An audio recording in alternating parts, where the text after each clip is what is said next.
Nous allons parler dans cette vidéo de la divisibilité dans Z. Dans un premier temps, on va définir cette divisibilité dans Z. Si on considère deux entiers relatifs A et B avec B non nul, on va dire que B divise A s'il existe un entier relatif K, tel que A est égal à K fois B. Dans ce cas, on dira aussi que B est un diviseur de A ou que A est un multiple de B. Quelques remarques. Tout d'abord, 0 n'est diviseur d'aucun entier relatif, puisque par définition, un diviseur est un entier relatif non nul. Par contre, 0 est un multiple de tous les entiers relatifs, puisque, quel que soit l'entier relatif B que l'on choisisse, 0 fois B est égal à 0. Exemple de diviseur et de multiple, on dit que 8 est un diviseur de 40 et que 40 est un multiple de 8, puisque 40 est égal à 5 fois 8. Maintenant, deux propriétés. Considérons A et B deux entiers relatifs tels que B divise A. Tous les multiples de A sont des multiples de B et tous les diviseurs de B sont des diviseurs de A. Petite remarque, A et moins A ont les mêmes multiples et les mêmes diviseurs. L'ensemble des multiples de A est formé par les nombres 0 fois A, 1 fois A, 2 fois A, 3 fois A, 4 fois A, etc. et également moins 1 fois A, moins 2 fois A, moins 3 fois A, moins 4 fois A, etc.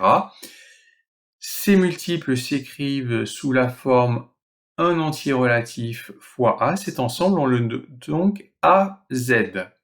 L'ensemble des diviseurs de A est un ensemble que l'on va noter D de A. Quelques exemples.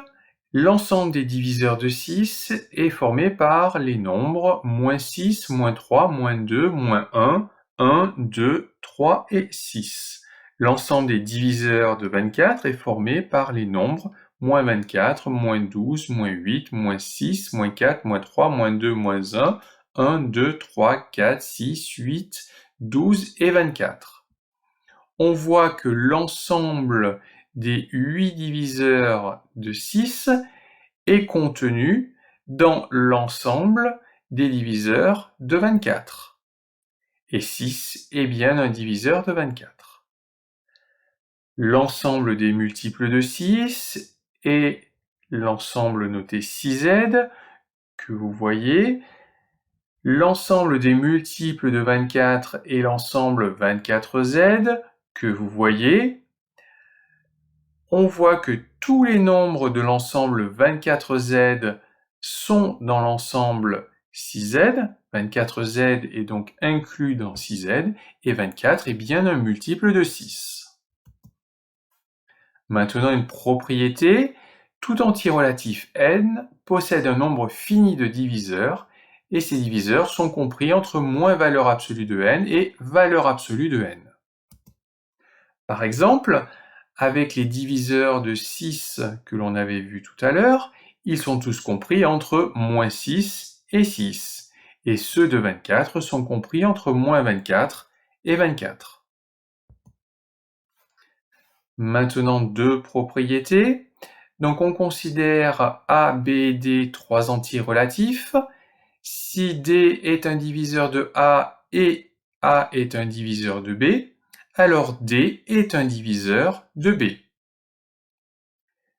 Deuxièmement, si D divise les nombres A et B, alors D va diviser tout entier qui est de la forme AU plus BV, avec U et V qui sont des entiers relatifs. Voyons sur des exemples. Donc pour le premier point, 5 divise 20 et 20 divise 100, donc 5 va diviser 100. Pour le deuxième point, 6 divise 18 et 30, donc 6 va diviser tout entier qui est de la forme 18U plus 30V avec U et V qui sont des entiers relatifs.